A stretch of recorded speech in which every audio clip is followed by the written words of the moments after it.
Посмотрите, люди земли, юкагиры костер развели. Пусть он жалок еще и мал, но как жарок уже и ал. Приходите, братья, к нашему костру, наших песен кусить простоту. Принесите, подкиньте дровец в наш костер, в наш пожар сердец. Чтобы он веселей запел, чтобы звезды крылом задел, чтоб увидел огромный мир, огонек, что зажег юкагир. Великий юкагир. Так с любовью и почтением сородичи называют Гаврила Николаевича Курилова Улуро-Адо, сына тундры. Гаврил Николаевич Курилов Улуро-Адо – юкагирский поэт, прозаик, публицист, драматург, переводчик и педагог. Он первый юкагирский ученый-лингвист и этнограф, доктор филологических наук, профессор. Гаврил Николаевич является создателем юкагирской письменности, им разработаны правила орфографии, система словообразования, вопросы нормативной грамматики родного языка. Создан букварь для юкагирской школы, издан академический юкагирско-русский словарь. Ученый в течение десятков лет осуществлял фольклорно-лингвистические экспедиции, собрал богатейший материал по языку, фольклору, этнографии юкагиров. Его работа «Фольклор юкагиров» была издана в серии «Памятники фольклора народов Сибири и Дальнего Востока». Трудно оценить то, что Гаврил Николаевич Курилов Улуро-Адо сделал для своего народа, и не только для него. Заслуга Гаврила Николаевича Курилова очень большая не только перед своим родным народом, но и перед всеми другими народами Севера. И в том числе мне хочется ответить, что Гаврил Николаевич Курилов, он очень талантливый поэт, талантливый педагог и, кроме того, талантливый ученый. И все данные, которые передала ему Алёрнская тундра, и в первую очередь, конечно, его детство в родной тундре среди своих сородичей, все это он нес через всю свою жизнь в той искре, которую он зажег на небосклоне науки, литературы, так и лингвистики. Мы с ним познакомились в 2003 году. Я приехала сюда, в Якутск, чтобы познакомиться с лингвистами, которые занимаются юкагирским языком. Этот язык меня очень интересовал, и я знала, что он находится под угрозой исчезновения, и я хотела посмотреть, какие возможности есть изучать этот язык, то есть сколько там еще носителей есть этого языка.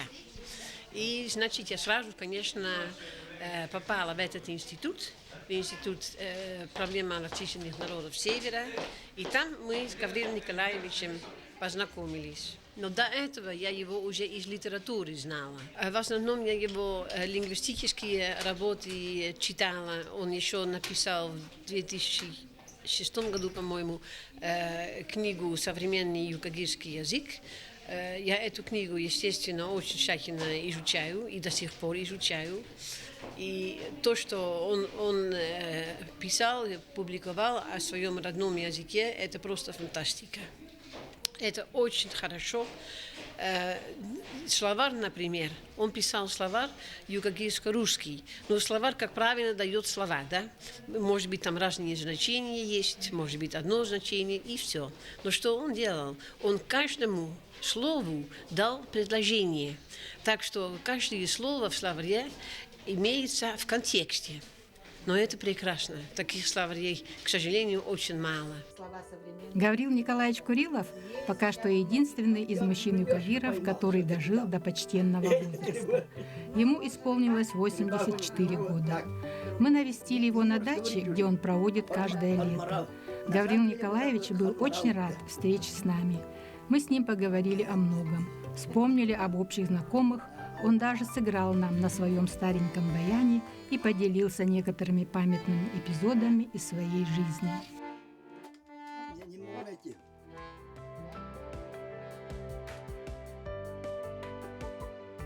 В 4 года меня чуть не искусала эта бешеная Лисица. Мы были там в Кысымахтах. Сосед был Муско, якут. У него была рыжая Керемес собака. А вот эта история, вот этот щенок, который меня спас 4 года, было так. Все пошли там помогать этому соседу сено сгребать. У них там корова была. Это Жирков Прокопья. Мать, Семен маленький, дальше совсем маленький было. На руках мама. А отец и мы вдвоем остались. Собаки привязаны. Так на колях, крепко-накрепко. Свободная была только товарищ. А я на улице один играл, и вдруг смотрю, это рыжая собака соседей из этих тальников выходит в нашу сторону. Эй, товарищ, Керемес, Керемес, говорю. Иду, бегу навстречу. Но она, этот Керемес остановился и оскаливается. Я удивился. И тут собаки залаяли, и из дома выскочил этот мой Вольбет товарищ, бросилась вот на шею, вот так, с левой стороны. И тут отец тоже вышел. Ну, он полуслепой был, взял. Там, где дрова кололится. Да. Одно такое. Полено. Не полено, деревце, которое кололи. Но, оказывается, он замшелый был. Так ударил это Керемеса. Я думал, Керемес. Но я не понял, почему он оскаливается. А так ударил, что у него эти разлетелись в разные стороны его там дерева, которые должны были нарубить на полено. И пока второй, это, оказывается, бешеная лиса была. А я понял, это был собака, думал. Но вот это, после этого этот мой товарищ и убили, она бешеная стала. Это было 4 года. Значит, мне 80 лет тому назад я должен был умереть.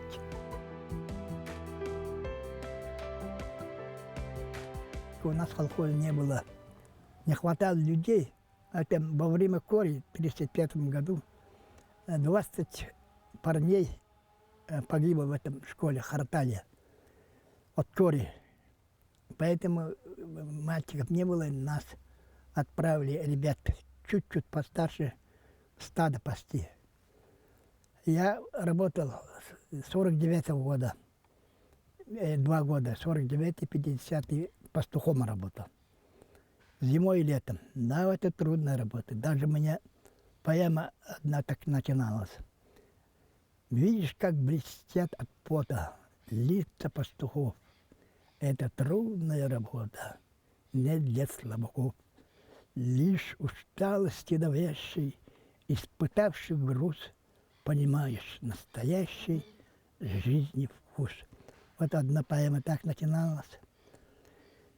Зимой холод, на снегу я много раз около стада, когда стадо спит, пока дремлет олень. Даже моя книжка первая была, пока дремлет олень. В это время ты можешь отдохнуть. Остальное время они разбегаются. Тундренные олени, они полудикие. Так что за ними бока до ока надо следить. Все на ногах. Вот поэтому сейчас нога у меня болеет. Я 10 классов не окончил. Я после начальной школы стал работать пастухом. Да? Ага. И в 1951 году приехал по назначению Иннокентьев Трофим Николаевич Андрушкина. Его задание было от Министерства просвещения открыть 5 класс в Андрушкино. Раньше была 7-летняя школа, тоже Харталья. После кори была болезнь такая, эпидемия. Закрыли, стали начальной школой. А вот сейчас надо возобновить, и меня из Юкагирского колхоза, меня одно, как хорошо учившегося, туда пригласили, и меня повезли туда. Это было 1951 год. В том же году умер отец мой. Он будто сказал, пусть старшей сестре Евдокии Николаевне Сказал, пусть Ганя учится. Кажется, другой у него дороги нету.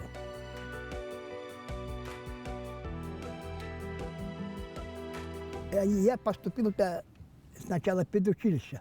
Вот Иннокентий мне, там место-то агронома, оказывается, Черского передо мной вот это Лентварев говорит. Молодой человек, вы опоздали, вот только что Походска взяли, так, даже не Колумский такой поселок, Нижнеколумский. Раньше был большой, оттуда Черкова, агронома, место, одно место было. Поэтому меня вот Иннокентий Трофим Николаевич в педучилище нашел место. А в Якутске не оказалось места тоже. Меня отправили в Чуравчу. Вот там тоже была затея. Я на этих быках садился как на оленях. Может, на хохолке. 2 раза бросил этот бык-то, старый бык. Там ребята смеются, мои одногодки. Там стоят. А я сажусь, 2 раз упрямо сел опять на хохолок, опять бросил. Больно бросает, оказывается, бык-то. Конечно. Я 3-й раз только рукой коснулся, а он вперед. Наверное, ему щекотно было. И я сзади сел. И успокоился совсем. Оказывается, туда надо садиться, сзади быкам. Я-то откуда знал. Так много было таких случаев.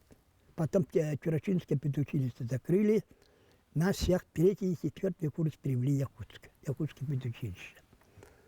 А после Якутского педучилища меня уже в армию постригли. И мои, те, которые со мной прошли медкомиссию, попали в Челябинск. Атомный полигон там был.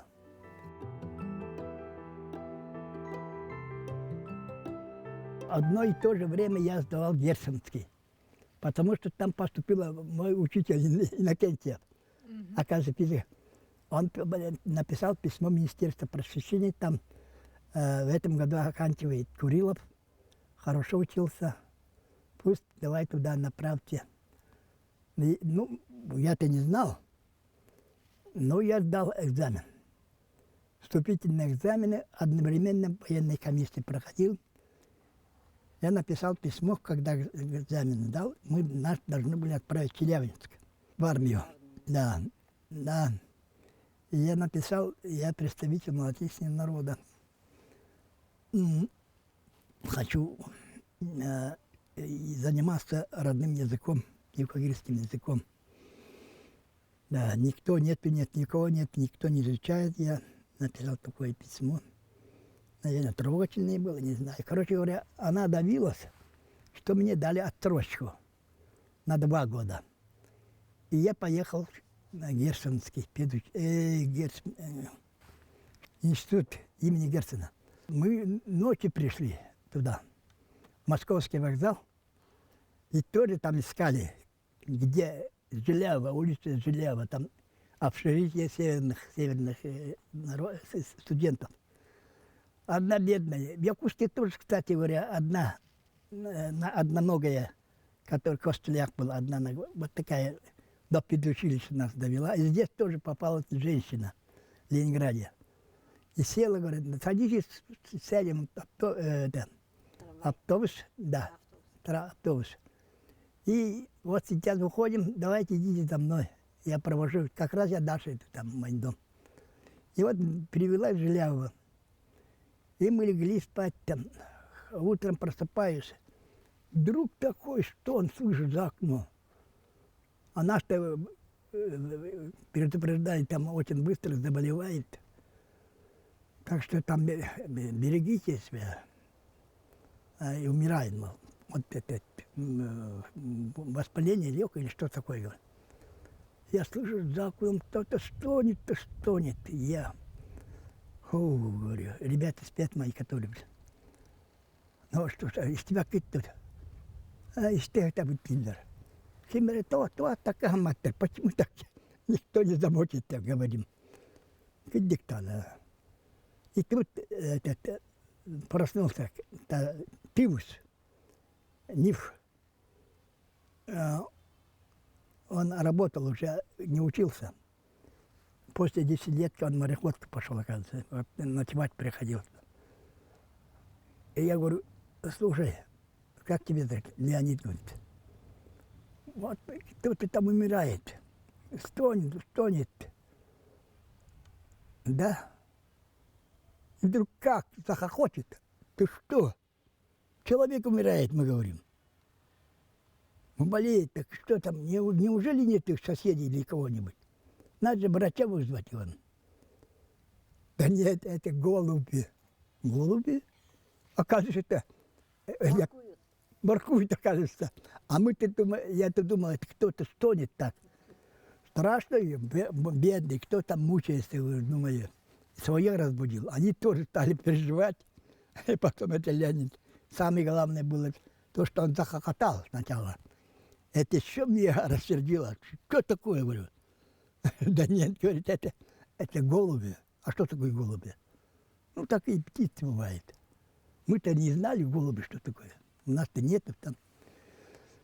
Вот такие были первые впечатления вот так, в Ленинграде.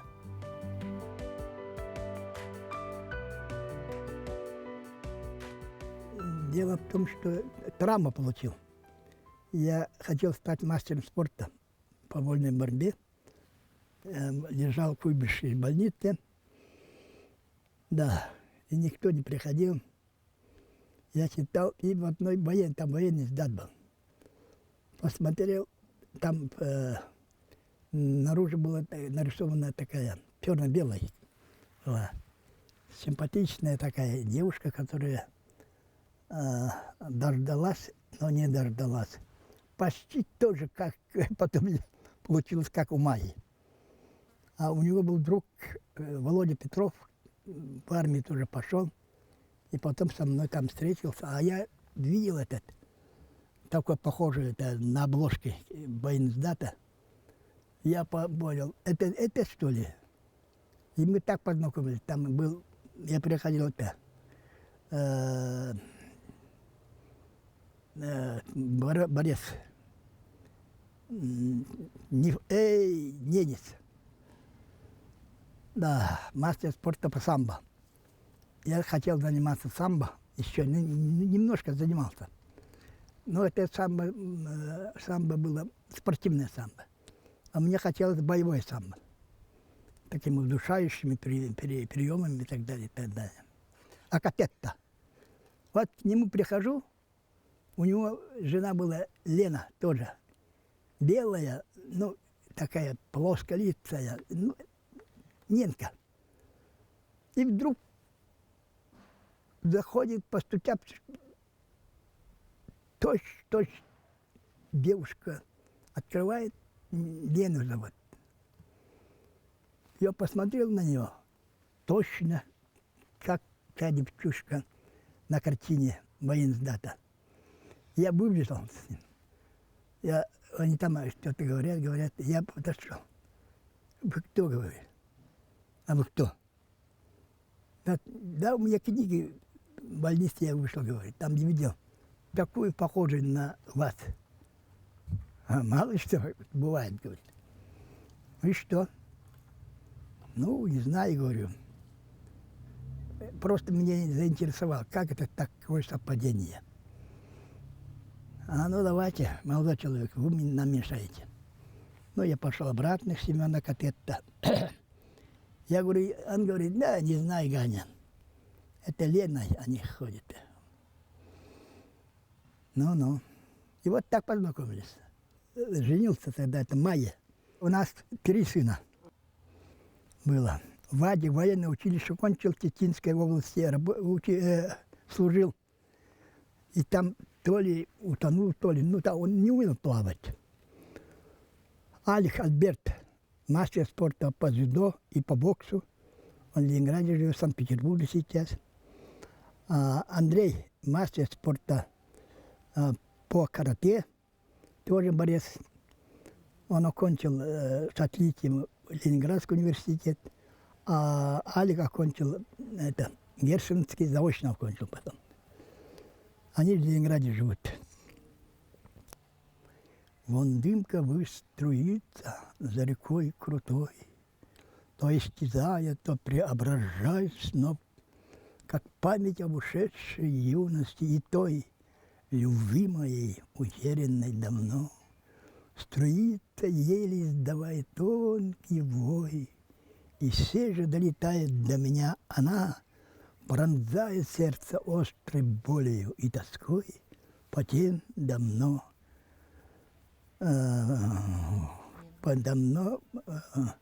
пролетевшим годам. О, если бы из своего издалека смогла прийти сюда и лицезреть теперь, как дымка-то струится по моим щекам беззвучным ручейком печали по тебе.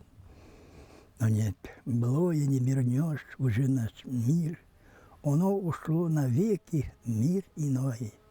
Лишь память возвращает его на миг, когда у нас на сердце очень тяжело.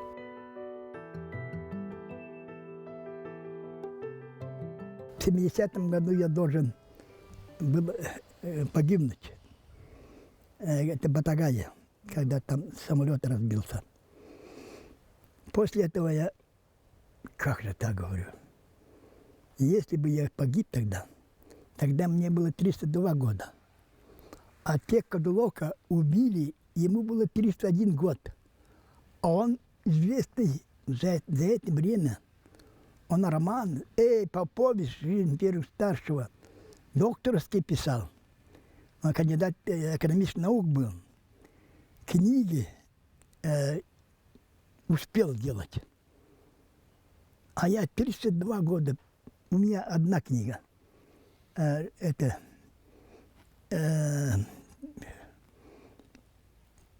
На якутском и на юкагирском и на якутском языке. И кандидатская в 1968 году защитился книга «Сложные имена существительные».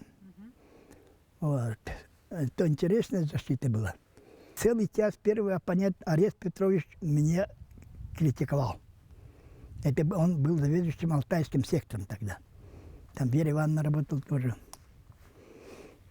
А вдруг второй оппонент был доктор филологических наук Владимир Михайлович Павлов. Он меня минут 45, это Роббик, тогда аспирант первого курса был, по минутам засекал. Он выступал 45 минут, говорит. Он хвалил меня, это теоретик североведения появляется. Он так сказал, все очень интересная работа по теории словосложения. И вдруг первого ряда, дайте мне руку, говорю, понимаете, академик Жермунский. Никогда не выступал. Да, он стал так говорить, психомедленный, а этот якут мне очень понравился. Как он отвечал на ваш, как он изложил свою кандидатскую диссертацию. Из этого человека выйдет, да, настоящий ученый-лингвист. Сначала письменно создал. У Юкагира не было письменности, никто этим не занимался. Кадулок не успел. Вымирающий язык, что там, время зря тратит, говорят. Вот так было. Но я взялся, и вот все учебники по юкагирским, начиная букваря моего, который я сделал, все изданы на юкагирском языке. Растяжим ли путь этнический, опорный у адулов, у сородичей моих? Или он сокращается и без напора, как шагреневая кожа, каждый миг?